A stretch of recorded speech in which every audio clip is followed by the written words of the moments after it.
എല്ലാവർക്കും നമസ്കാരം. ഇന്ന് നമ്മളിവിടെ ഡിസ്കസ് ചെയ്യാൻ പോകുന്നത് ബ്രേക്കിയൽ പ്ലെക്സസ് സർജറിയെ കുറിച്ചാണ്. അപ്പം ബ്രേക്കിയൽ പ്ലെക്സസ് രണ്ട് തരത്തിലാണ്. ഒന്ന് ബർത്ത് ബ്രേക്കിയൽ പ്ലെക്സസ് ഇഞ്ചുറിയും ഒന്ന് അതേപോലെ ട്രോമാറ്റിക് ബ്രേക്കിയൽ പ്ലെക്സസ് ഇഞ്ചുറിയാണ്. അപ്പോൾ നമ്മൾ ആദ്യം ബർത്ത് ബ്രേക്കിയൽ പ്ലെക്സസ് ഇഞ്ചുറിയെ കുറിച്ച് പറയാം. നമ്മൾ ശ്രദ്ധിച്ചിട്ടുണ്ടാവും, നമ്മളെ വീട്ടിലും അല്ലെങ്കിൽ അറിയുന്ന ആളുകൾക്കൊക്കെ ചില കുട്ടികൾ ജനിച്ച ഉടനെ തന്നെ കൈക്ക് സ്വാധീനം ഇല്ലാണ്ടാവുന്നതാണ്.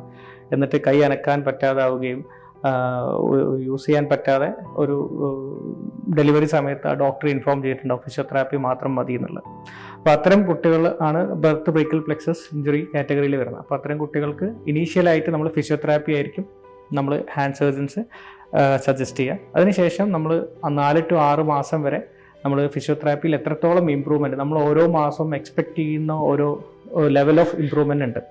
ഇന്ന മാസം ഇത്ര കാണണം, 2 മാസം കഴിഞ്ഞാൽ ഇത്ര വരണം എന്നുള്ള ഒരു കാൽക്കുലേഷനിലായിരിക്കും നമ്മളത് വെക്കുന്നത്. നമ്മുടെ അടുത്ത് ഫോളോ അപ്പ് മാത്രമായിരിക്കും. അപ്പോൾ അതിനുശേഷമായിരിക്കും സർജറി വേണോ അല്ലെങ്കിൽ ഫിസിയോതെറാപ്പി മാത്രം മതിയോ എന്നുള്ളത് നമ്മൾ തീരുമാനിക്കുന്നത്.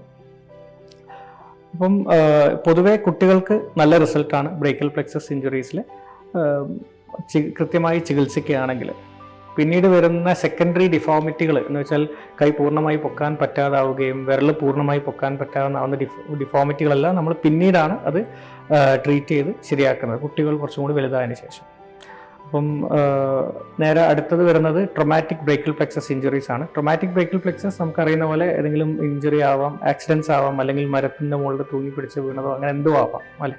അപ്പം അത്തരം ഇഞ്ചുറീസ് പറ്റുന്ന പേഷ്യൻസ് 2 രീതിയിലാണ് പ്രസൻറ്റ് ചെയ്യുന്നത് എപ്പോഴും. ഒന്ന് പൂർണ്ണമായും കൈ തളർന്നിട്ട്, രണ്ടാമത്തത് ഭാഗികമായിട്ട് ചിലപ്പം അവരെ ഷോൾഡറും എൽബോവും മാത്രമായിരിക്കും വർക്ക് ചെയ്യാത്തത്, ബാക്കിയെല്ലാം ഫങ്ഷൻ ചെയ്യുന്നതായിരിക്കും കൈവിരലുകളെല്ലാം. നേരെ തിരിച്ചു ആവാം, ഇത് ഫങ്ഷൻ ചെയ്യാതെ ഷോൾഡറും എൽബോവും മാത്രം ഫങ്ഷൻ ചെയ്യുന്നതും കണ്ടുവരാറുണ്ട്. അപ്പം അത്തരം പേഷ്യൻസിന് നമ്മൾ ആദ്യത്തെ ഇതിലേറ്റവും ഇമ്പോർട്ടൻ്റ് ആയിട്ടുള്ളത് ആദ്യത്തെ എത്ര മാസത്തിനുള്ളിൽ പേഷ്യൻ്റ് നമ്മുടെ അടുത്ത് എത്തുന്നു എന്നുള്ളതാണ്.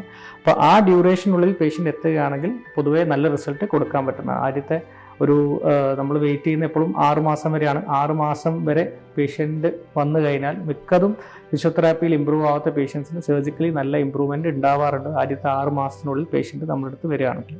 അതിൽ തന്നെ നെർവ് ട്രാൻസ്ഫർ വർക്ക് ചെയ്യാത്ത മസിൽസിൻ്റെ ഞരമ്പിലേക്ക് വർക്ക് ചെയ്യുന്ന മസിൽസിൻ്റെ ഞരമ്പുകളെടുത്ത് കൊടുക്കുന്ന നെർവ് ട്രാൻസ്ഫർ ചെയ്യാറുണ്ട്. അതേപോലെ ടെൻഡൻ ട്രാൻസ്ഫർ ചില പേഷ്യൻസിന് ആവശ്യം വരാം.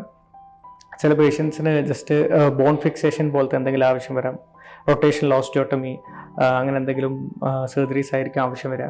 ഏറ്റവും ലേറ്റായിട്ട് പ്രസൻറ്റ് ചെയ്യുന്ന പേഷ്യൻസിന് വളരെ ടെക്നിക്കലി ആവശ്യം വരുന്ന തുടയിൽ നിന്ന് നമ്മൾ മസിലെടുത്ത് നമ്മൾ രക്തക്കോയിലും നരമ്പും ചേർത്ത് വെച്ച് ഇവിടെയുള്ള നരമ്പിലേക്കും രക്തക്കോയിലേക്കും കണക്ട് ചെയ്തിട്ട് ചെയ്യുന്ന ഫ്രീ ഫങ്ഷനിങ് മസിൽ ട്രാൻസ്ഫറും ചെയ്ത് മൂവ്മെൻറ്റ്സ് കൊണ്ടുവരാനുള്ള സർജറി നമ്മൾ ചെയ്യുന്നതാണ്. അപ്പം അങ്ങനെ എന്തെങ്കിലും സംശയങ്ങളോ പേഷ്യൻസോ നിങ്ങൾക്ക് എന്തെങ്കിലും സംശയം ഉണ്ടെങ്കിൽ നമ്മുടെ ഡിപ്പാർട്ട്മെൻറ്റിൽ എപ്പോൾ വേണമെങ്കിലും കോൺടാക്ട് ചെയ്യാം.